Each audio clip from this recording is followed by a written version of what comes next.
In 1901, divers found a lump of corroded bronze.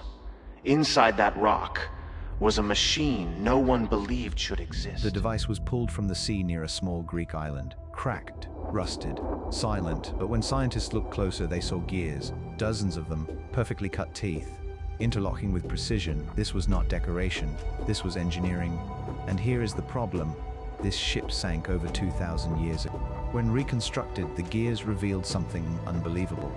This device could predict the movement of the sun, the moon, and even eclipses. It could track celestial cycles with mathematical accuracy.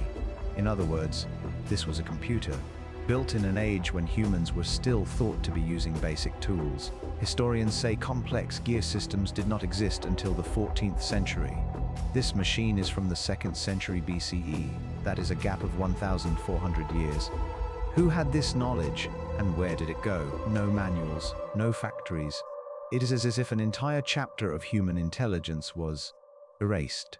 Imagine the mind that could design this, and imagine history forgetting that this mind ever existed.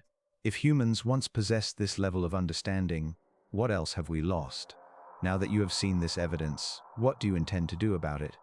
I am listening. The data is now yours. You are no longer a spectator, you are a custodian of the archive. History is a forgotten inheritance. Your curiosity is the key.